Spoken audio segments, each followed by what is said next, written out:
Olá, seja bem-vindo ao Boletim ESG. E nesse boletim nós vamos falar sobre o Prêmio Nobel de Economia de 2023, atribuído à professora Claudia Goldin de Harvard, que trata de um tema muito importante para a agenda ESG, principalmente para o aspecto social do ESG, que é diversidade.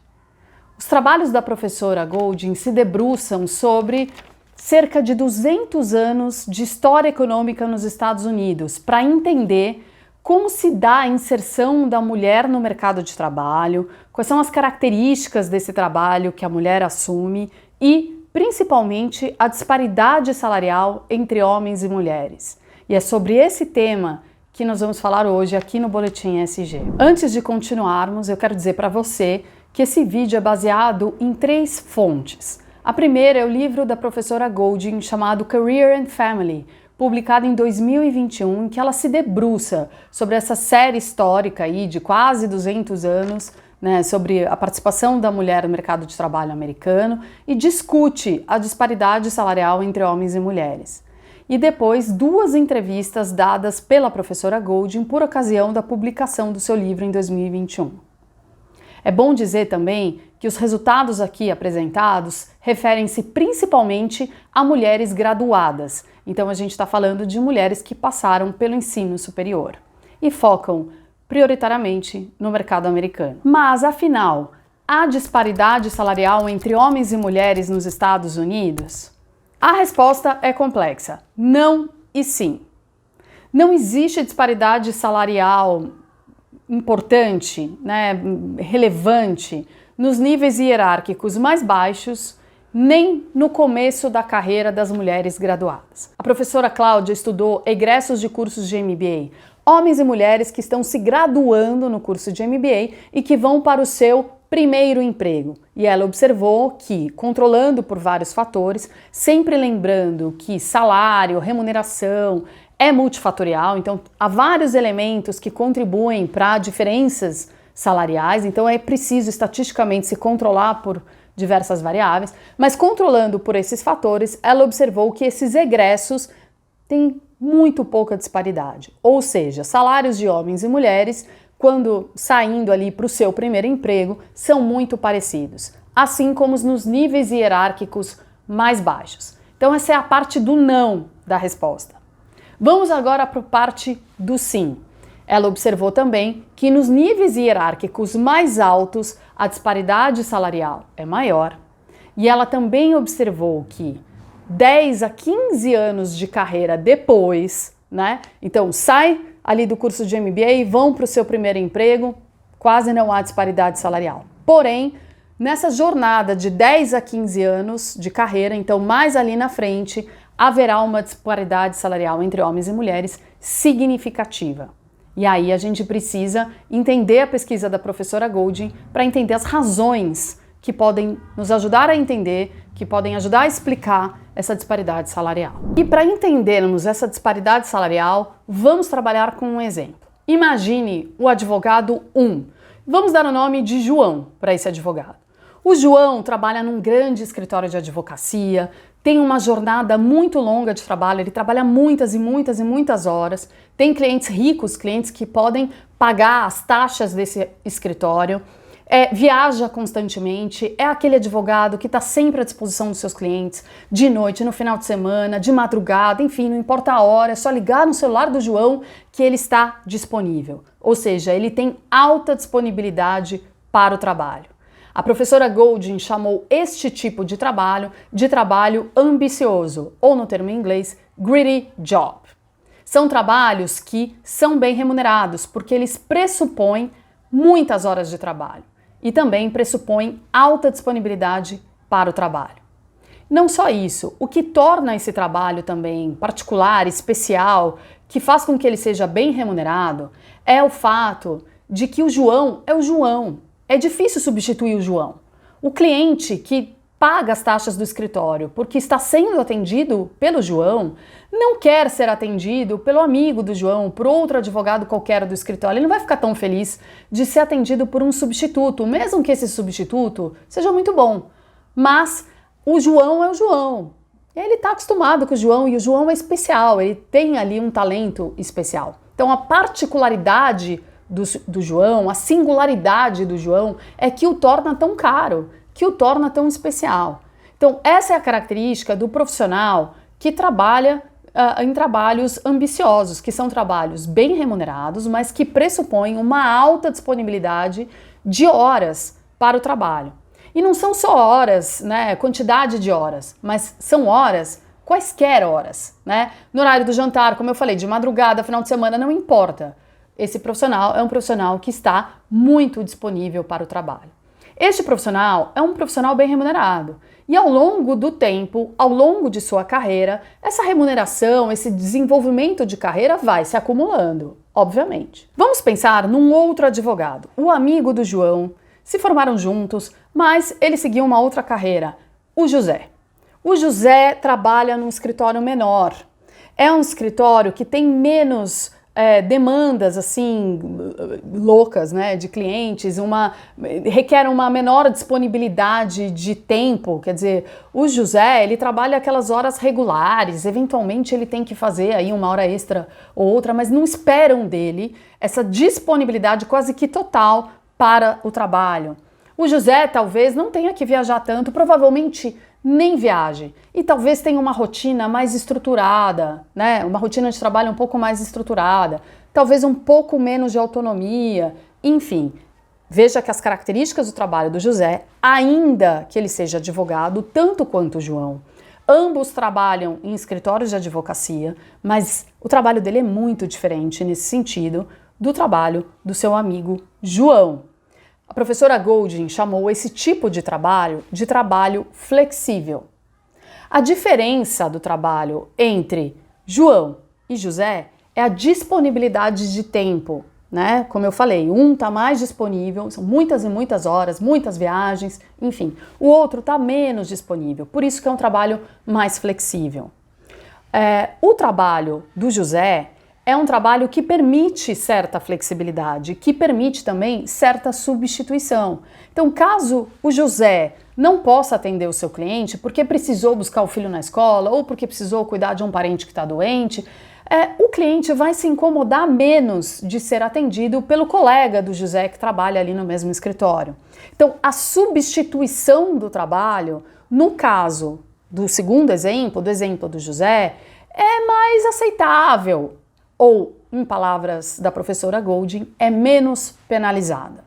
Então, o João, que é aquele que faz o greedy job, né, que é aquele que faz o trabalho ambicioso, ele é muito penalizado se ele precisa se ausentar do trabalho, porque a carreira dele depende também não só da sua singularidade, mas depende também dele estar muito disponível. Então, se ele precisa se ausentar, por exemplo, para buscar um filho na escola, né, que, enfim, a enfermaria ligou e falou, não, seu filho está com febre, você tem que ir lá buscar. Quem é mãe aqui já passou por isso.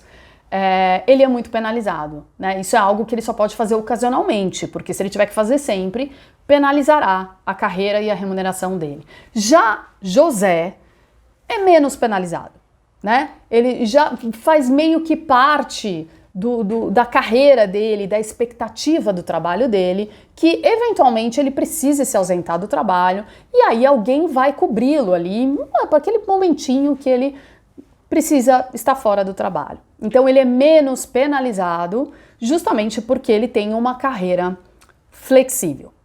O que o trabalho da professora Goldin mostra, né, o que ter se debruçado sobre essas séries históricas da participação das mulheres no mercado de trabalho, o que o trabalho dela mostrou é que com muita probabilidade, provavelmente, né, com muita probabilidade, José, na verdade, não é José, é Maria. Ou seja, as mulheres, principalmente após o casamento e o nascimento dos filhos, as mulheres tendem a assumir os trabalhos flexíveis, enquanto os homens tendem a assumir os trabalhos ambiciosos. E aqui a discussão é bastante complexa e requer que a gente realmente se aprofunde nos dados, nas conclusões e nas análises da professora Goldin. O que eu estou tentando fazer é trazer um resumo aqui de algumas das suas principais conclusões. E aqui é importante a gente também analisar um argumento que frequentemente é citado quando tenta se explicar a diferença salarial entre homens e mulheres. E este argumento é ocupação, né? Então, escolha das ocupações. As mulheres historicamente tendem a preferir serem enfermeiras a serem médicas, ou professoras ou trabalhar em finanças, por exemplo. Então, a escolha da ocupação das mulheres determinaria, né, a sua remuneração e, portanto, como elas tendem a escolher profissões que pagam menos do que o que os homens escolhem, então, no agregado da economia, no agregado de uma dada sociedade, por isso elas ganham menos. O que a professora Goldin mostrou com o trabalho dela para Estados Unidos, e aqui é bom a gente dizer que ela está falando de Estados Unidos, é que, principalmente a partir da década de 80, essa questão da ocupação não explica a diferença salarial entre homens e mulheres. Por quê? Porque as mulheres passaram a ocupar todas as profissões, elas passaram a escolher profissões, então houve de fato um aumento da presença feminina em todas as ocupações, em todas as carreiras, e isso não explicaria mais a diferença salarial entre homens e mulheres. Isso tem muito a ver com acesso à pílula anticoncepcional e outros fatores socioculturais.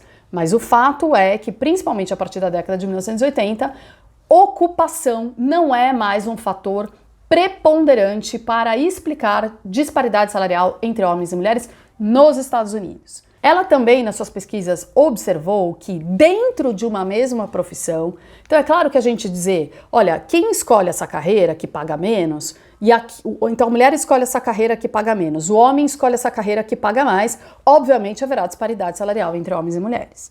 Mas o que ela está nos dizendo, né, nesse livro Career and Family, é que isso, na verdade, não é o fator mais explicativo. Por quê? Porque hoje a gente tem mulheres aqui e a gente tem mulheres aqui, e a disparidade salarial continua acontecendo. Ou seja, a disparidade salarial existe mesmo dentro de uma mesma ocupação, mesmo dentro de uma mesma profissão.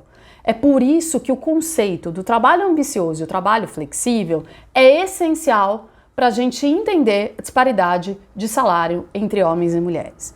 E aí há duas questões que explicam essa diferença salarial entre o trabalho flexível e o trabalho ambicioso. Tempo. Então, quem tem mais tempo, quem tem mais horas para dedicar para o trabalho, vai ganhar mais.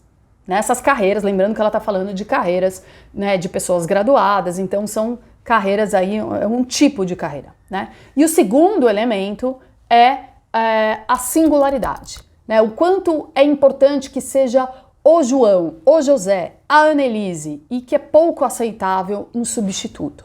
Então, a questão da substituição de trabalhos que requerem aquela pessoa que é a pessoa que tem um conjunto de características e que são essas características e é essa pessoa que é valorizada, isso explica a diferença salarial entre os trabalhos flexíveis e os trabalhos ambiciosos dentro de uma mesma ocupação, ou seja, dentro de uma mesma carreira. Lembra que eu falei, quando eu estava explicando disparidade salarial entre homens e mulheres, e que eu estava explicando que 10 a 15 anos depois do começo da carreira essa disparidade se amplia, né? E a razão pela qual isso acontece é casamento e filhos. Então, as mulheres, quando têm filhos, elas acabam indo mais para os trabalhos flexíveis. E isso tem a ver, né, com a dinâmica do casal. Então, isto tem a ver com a escolha entre um homem e uma mulher quando são casados e têm filhos, a coisa acaba indo de um jeito que a mulher vai para o trabalho flexível, muitas vezes abrindo mão de uma trajetória de carreira anterior que tenha sido, né, no trabalho ambicioso, por exemplo, para que ela cuide da casa, dos filhos, para que ela seja aquela pessoa que quando a enfermaria da escola vai ligar e vai dizer seu filho está com febre, é ela que vai sair correndo e vai atender o filho, ou, por exemplo, um parente que precisa de cuidados. A mulher acaba assumindo esse papel e o homem segue, né, no trabalho ambicioso, aquele trabalho que a gente já viu, que é um trabalho que remunera mais. Então, no exemplo do João e do José, por exemplo, que na verdade eu disse que com maior probabilidade seria João e Maria, né? Imaginando que eles fossem casados, no começo ambos poderiam estar no trabalho ambicioso, né? No começo da carreira, no trabalho ambicioso. Porém, se eles se casam e têm filhos, a probabilidade maior é que Maria acabe migrando para o trabalho flexível. Então, essa é uma dinâmica social,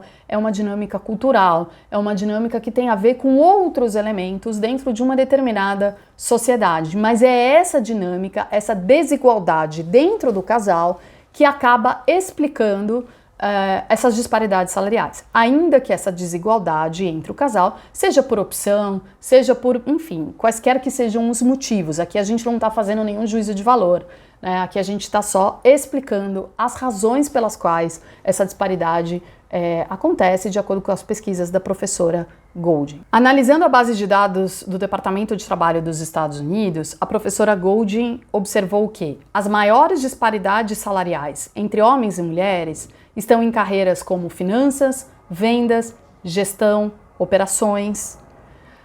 As menores disparidades estão em carreiras como matemática e ciências da computação, assistência médica menos ser médico, ciências e engenharia. Ela observou que mulheres no setor de tecnologia ganham 94 centavos de dólar para cada dólar que os homens ganham, vejam que é muito próximo, enquanto mulheres em finanças ganham 77 centavos para cada dólar que os homens ganham.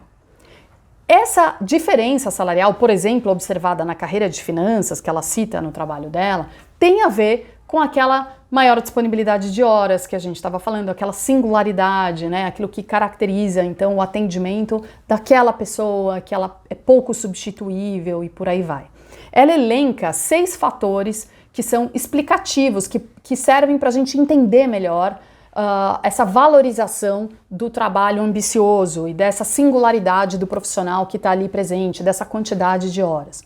Esses 6 fatores são a necessidade de você ter contato com outras pessoas e esse contato ser presencial, então você é responsável pelo atendimento, por isso que vendas é uma carreira que tem uma disparidade salarial grande, porque é aquele vendedor, precisa ter aquele contato, né?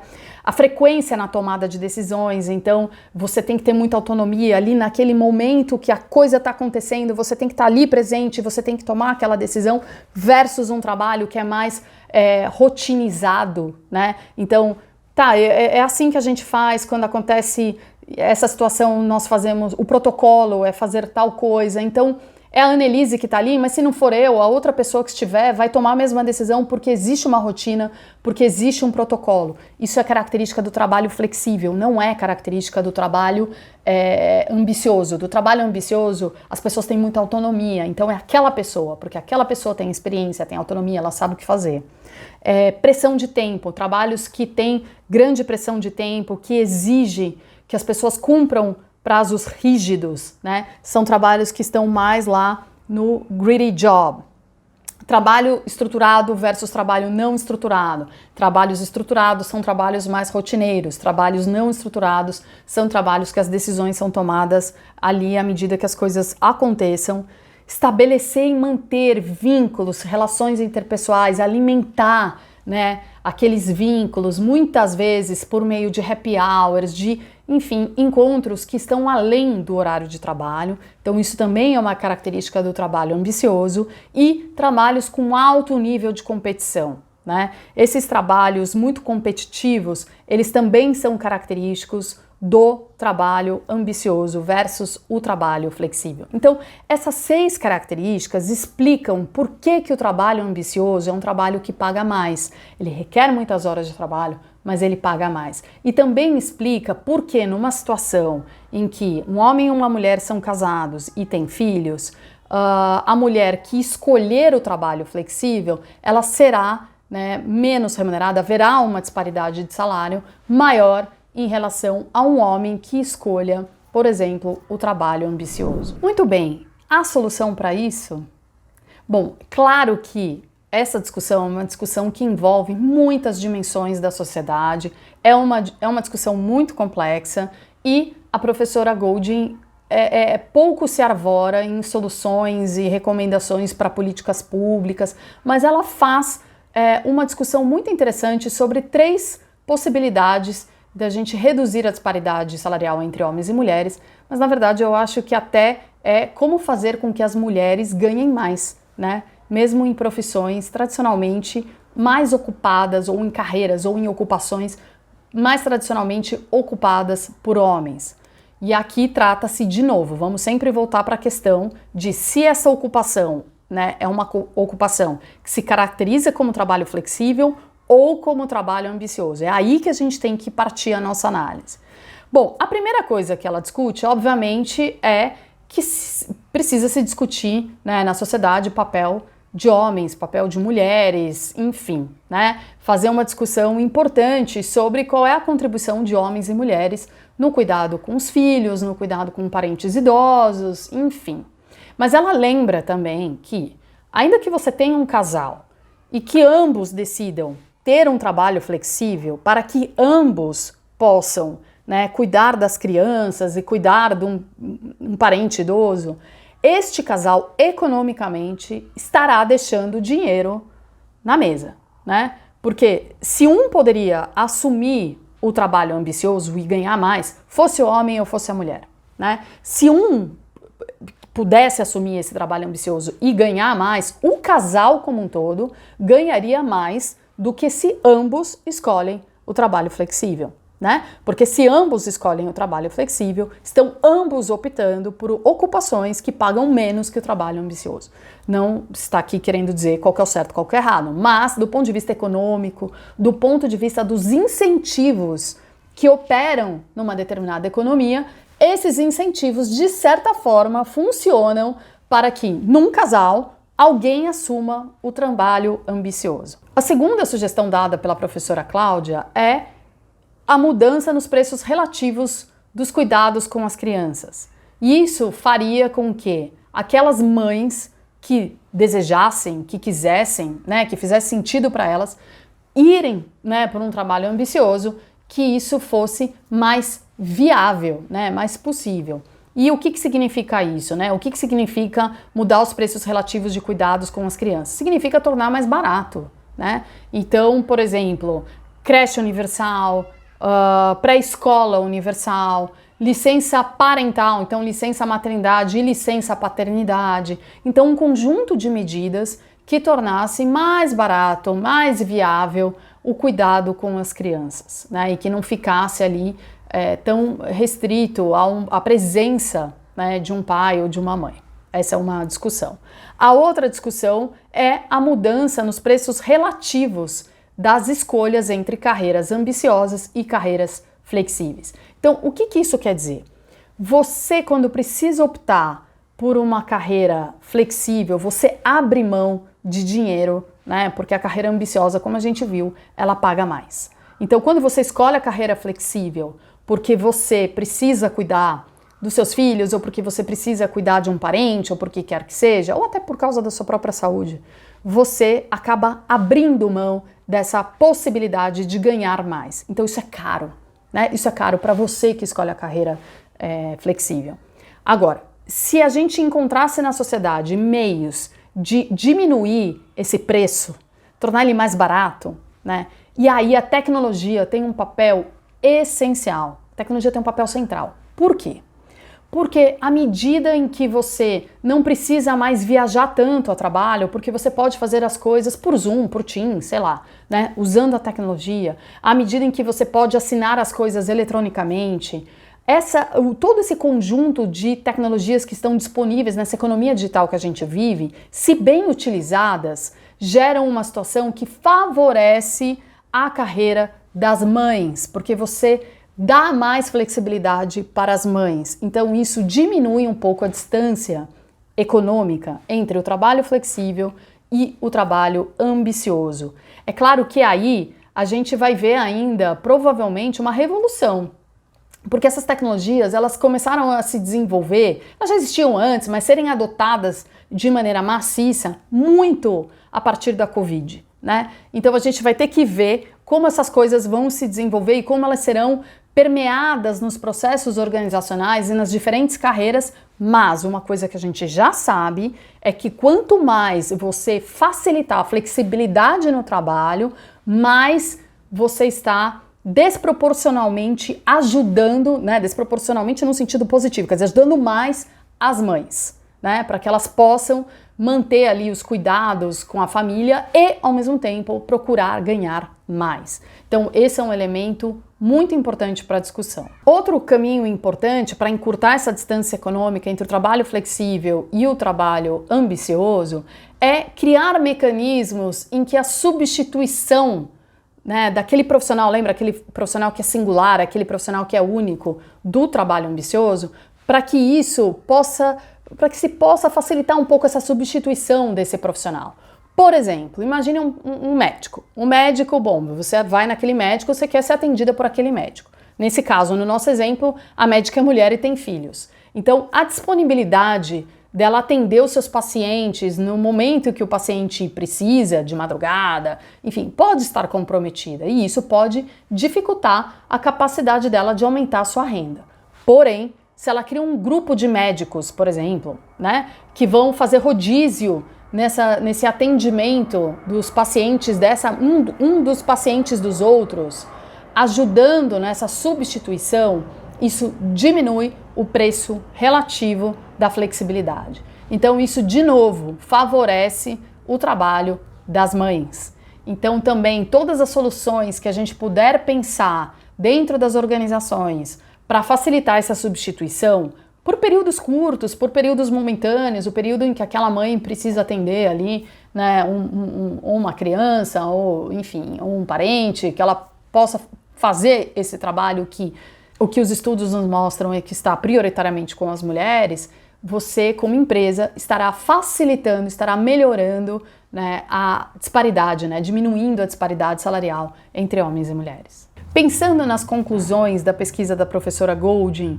e tentando trazer para a realidade brasileira e tentando trazer para o caso das empresas que têm uma agenda ESG e que dentro do social têm uma agenda de diversidade e equidade, que estão preocupadas com a questão da mulher, né, de reduzir disparidade salarial, de como ajudar as mulheres que elas possam progredir nas suas carreiras, né, terem essa escolha, não serem limitadas por uma série de fatores. O que a gente pode pensar que são aplicáveis, que podem ser aplicáveis? Em primeiro lugar, o que me parece que é muito legal de ser considerado é o seguinte: o engajamento da empresa com políticas públicas para universalização de creches e pré-escola. Isso é algo que beneficia a todos, beneficia a sociedade, beneficia as crianças, beneficia todo mundo, né? Então, ter acesso a esses cuidados com as crianças é bom para todo mundo. Claro que o limite disso, quantas horas, mas tem mãe que não vai querer, tudo bem, aqui a gente está falando de dar a opção, a gente está falando de dar a escolha, né? E a gente sabe que em muitos lugares do Brasil, em muitos lares, falta o acesso a esse cuidado, principalmente com crianças muito pequenas. Então isso é algo que tem a ver com uma agenda social muito mais ampla, né, e que faria todo sentido as empresas se engajarem dentro da sua perspectiva ESG, em particular com a questão social, se engajarem com essa universalização de acesso à creche e de acesso à pré-escola, né? Na medida do possível até, e algumas empresas até fazem isso, oferecerem creche como benefício, né, dentro do seu rol de benefícios oferecidos para os seus trabalhadores, homens e mulheres. Creche com certeza é um que as mães veem com muito, muito bons olhos, né? Outra questão para nossa consideração é analisar com profundidade a questão da licença parental.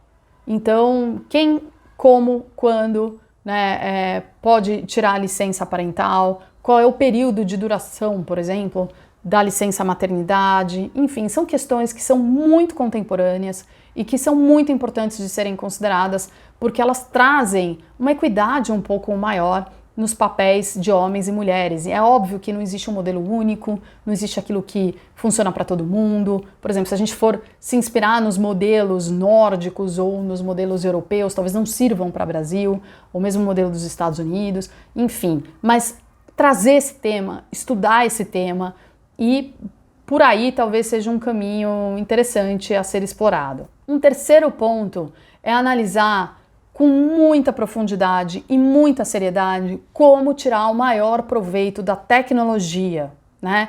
Da tecnologia que está aí disponível, que reduz custo para a empresa, porque reduz custo com viagens, deslocamentos e ajuda demais as mães.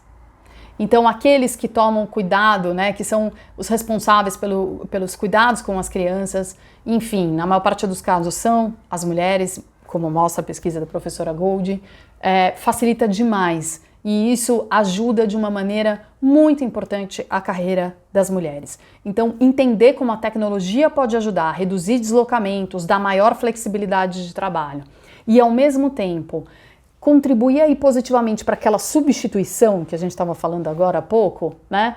Mesmo que em momentos isolados, isso é fundamental. Então isso tem um impacto muito positivo sobre a carreira das mulheres. Eu vejo você no próximo Boletim ESG.